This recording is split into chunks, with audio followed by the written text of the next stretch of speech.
नमस्कार दोस्तों, मेरे चैनल में आपका बहुत बहुत स्वागत है। दोस्तों, इस बार दिवाली पर कुछ सरकारों ने पटाखे बैन कर पटाखों को, क्रैकर को इस बार दिवाली पे जलाने के लिए मना कर दिया और हमारी माननीय सुप्रीम कोर्ट का भी फैसला आया है कि आप अपने मज़े, मनोरंजन, इंजॉयमेंट के लिए किसी की जान नहीं ले सकते। आप मेरा ये वीडियो बनाने का उद्देश्य यही है कि आपको हमारा जो फेमस फेस्टिवल है दिवाली, इसको मनाने का जो तरीका है लोगों का गलत है। कुछ समय पहले या काफ़ी टाइम पहले वो जो तरीका था सही होगा, लेकिन अब समय की दरकार है, अब समय की पुकार है कि हम अपने इस फेस्टिवल के बनाने के तरीके को बदल दें, मौसम को समझें, लोगों की हेल्थ को समझें।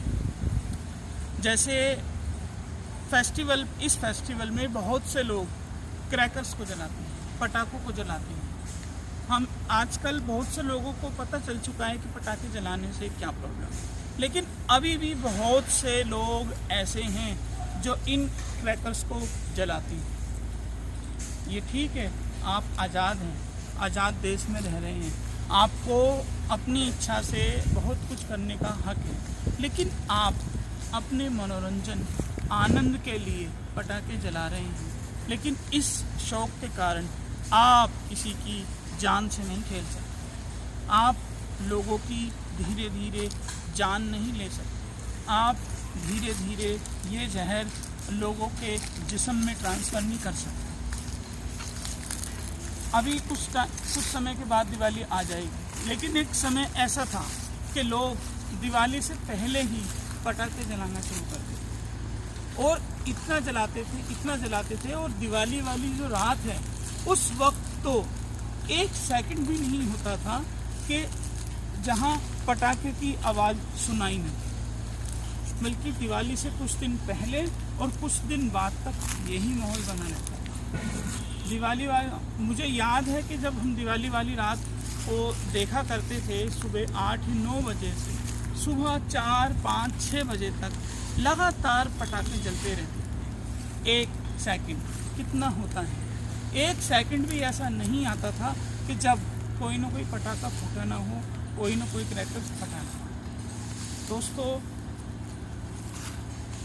हम इन पटाखों को जला रहे हैं, लेकिन आपको शायद पता हो या नहीं पता हो, बहुत से लोग ऐसे हैं जो दमे के शिकार हैं, सांस लेने में उनको दिक्कत है। अभी कुछ समय पहले एक देखने में आया था कि एक दमे का पेशेंट दिवाली के बाद एक ग्राउंड में एक्सरसाइज करने गया था। उस ग्राउंड में उसको दौड़ते दौड़ते ऐसा अटैक पड़ा कि वो सांस नहीं ले पाया और दिवाली के बाद पोल्यूशन लेवल इतना खतरनाक स्टेज पर पहुंच गया था कि उस ग्राउंड में दौड़ते दौड़ते ही उसकी डेथ हो। और बहुत से ऐसे लोग हैं जो दमे के पेशेंट हैं। दिवाली के बाद उनसे पूछिए, उनसे बात कीजिए कि उन्हें क्या तकलीफ़ होती है। सांस हमारे लिए कितना इम्पोर्टेंट है। 1 मिनट में लगभग 18 बार सांस ले लेते हैं और दिवाली के बाद वो एक सांस भी चैन से नहीं ले पाते हैं। हम अपने इस मनोरंजन से कितनी कीमत उनको चुकानी पड़ती है, ये आप शायद नहीं समझ सकते। एक एग्जांपल मैं और देता हूँ। जहाँ मैं रहता हूँ वहाँ हमारे पड़ोस में एक निहायत ही गरीब परिवार रहता था। वो लड़का जो था वो टेढ़ा ही हो गया, उसका नाम ही टेढ़ा पड़ गया।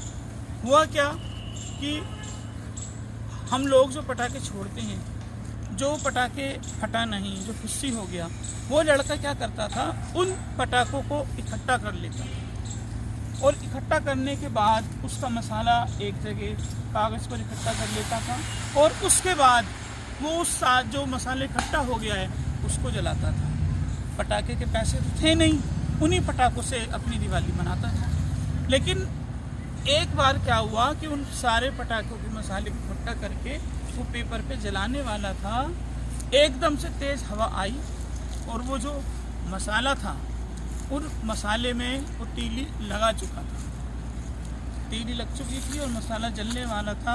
अब जो जलने वाला जो पॉइंट था, ठीक उस वक्त तेज़ हवा आई और वो जो मसाला था उसके चेहरे पे गिर गया, उसका एक हिस्सा लगभग जल गया। डॉक्टर ने बहुत कोशिश की लेकिन उसका टेढ़ापन ठीक नहीं हो पाया, क्योंकि मसाला उसकी स्किन पे चिपक गया था और उसको हटाया नहीं जा सकता था। अब वो वहाँ से टेढ़े हो गए। दोष किसका था? इन पटाखों।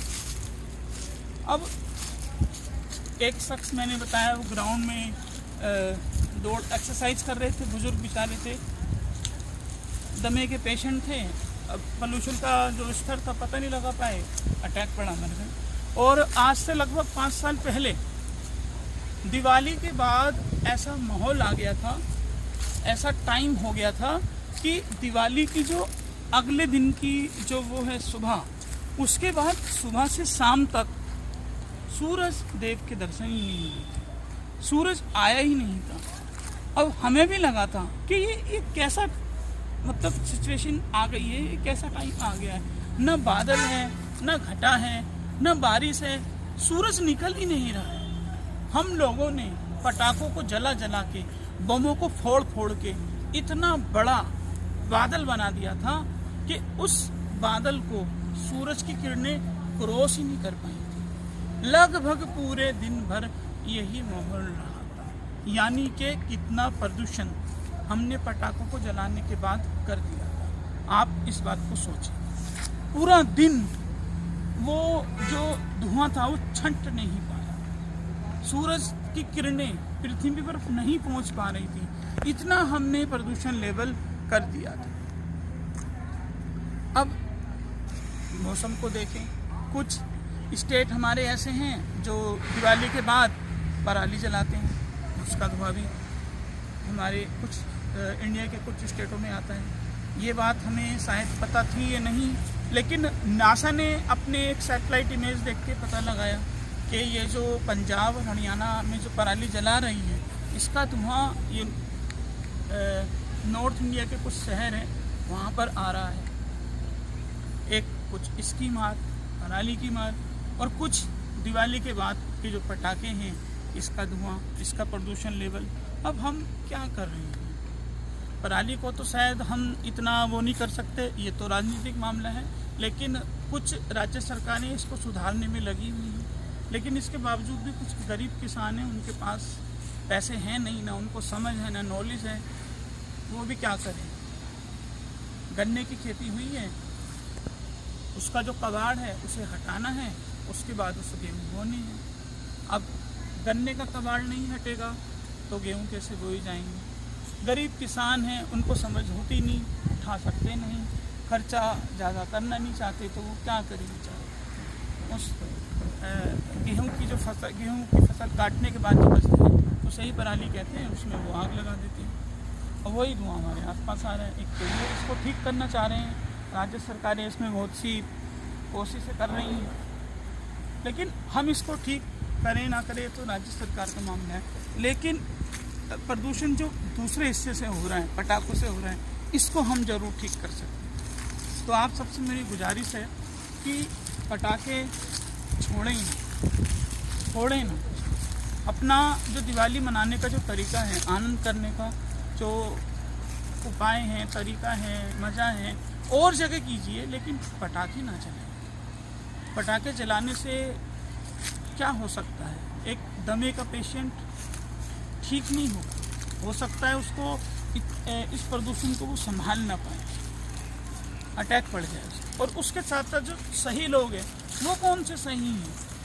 पटाखे जलने के बाद जो प्रदूषण आ जाता है और मौसम उसके बाद ठंडा हो जाता है, ये जो धुआं प्रदूषण है ये हवा में ठंडक होने के कारण वापस नीचे की हमारी लेयर में आ जाता है और उस लेयर में हम सांस ले रहे हैं। आपने पटाखा छोड़ा, ठंड के कारण वो ऊपर उठ नहीं पाया, वापस हवा में शामिल हो गया और हम लोगों ने खींच के अपनी सांसों में ले लिया। अब वो सारी की सारी गंदगी हमारे पेट के अंदर है। पटाखा फूटा, प्रदूषण शामिल हुआ और सारा का सारा धुआं हमने अपने पेट में लिया। अब दमे के पेशेंट को क्या, ये तो जो भी उस पटाखे को फोड़ने के बाद उसकी जो प्रदूषण है, जो उसका धुआं है, जहाँ भी गया है सभी के जिस्म के अंदर हो जाएगा। अब कैसे इस जहर को हम निकालें? प्रदूषण हमारे लिए बहुत बड़ा सरदर्द है, एक इंसान के लिए ही नहीं, सरकार के लिए तो पूरी पृथ्वी की प्रॉब्लम होती जा रही है। विश्व के सभी देश विकसित हों या अल्पविकसित हों, गरीब हो या अमीर हों, सभी मिलके इस प्रदूषण की समस्या का हल खोजने में लगे हुए हैं। लेकिन जो उपाय वो सोचते हैं, जो तरीके वो अपनाते हैं, जितनी टेक्नोलॉजी विकसित करते हैं, लेकिन प्रदूषण का लेवल उससे कहीं ज़्यादा आगे बढ़ जाता है। अब हम इस प्रदूषण में दिवाली को जो मनाने का तरीका है, हम इस तरीके से हम प्रदूषण के लेवल में विस्तार करते जाते हैं। तो ठीक है कि हम मनोरंजन करने के लिए, आज़ादी का जश्न मनाने के लिए, या आप खुश हैं, कुछ भी हैं, आपके पास पैसा है, इन सब के लिए आप बहुत से साधन अपना सकते हैं। लेकिन आप प्लीज़ प्लीज़ प्लीज़ पटाखे मत जलाएं। पटाखे जलाने से आप क्या है, आप इस वीडियो में समझे होंगे। और भी बहुत से तरीके हैं दिवाली को मनाने के। पटाखे के जरिए भी बहुत सी ऐसी बातें हैं जिनसे आपको मनोरंजन प्राप्त हो सकता है, खुशियाँ मिल सकती हैं। छोटे बच्चों के साथ खेलें या अपना ही कोई नया गेम बनाएं, या फैमिली के साथ बैठें, या एक ही पॉइंट पे अपने सभी खानदान के लोगों को इकट्ठा करके बुलाएं, हंसी मजाक करें, छोटा मोटा गेम खेलें। बहुत तरीके हैं मनोरंजन के, फेस्टिवल बनाने के। लेकिन आपसे मेरी रिक्वेस्ट है कि प्लीज़ प्लीज़ प्लीज़ इस बार दिवाली पे पटाखे ना जलाएं, इसकी मर्यादा को समझें। राज्य सरकार, सुप्रीम कोर्ट जो हमसे कह रही है, उसके ऑर्डर को माने और अपने देशवासियों और तमाम पृथ्वीवासियों के हेल्थ और स्वास्थ्य का ध्यान रखें और पटाखे ना जलाएं। और यहाँ तक वीडियो अगर आपने देखी है और अगर आपको मेरी वीडियो समझ आई है, अच्छी लगी है, और जो मैं संदेश आपको देना चाहता हूँ वो आप संदेश लोगों तक पहुँचाना चाहते हैं, तो आपका बहुत बहुत धन्यवाद। अगर वीडियो अच्छी लगी है, समझ लगी है, तो लोगों को शेयर और लाइक कीजिए। और यदि मेरे चैनल पर पहली बार आए हैं तो मेरे चैनल को ज़रूर सब्सक्राइब कीजिए।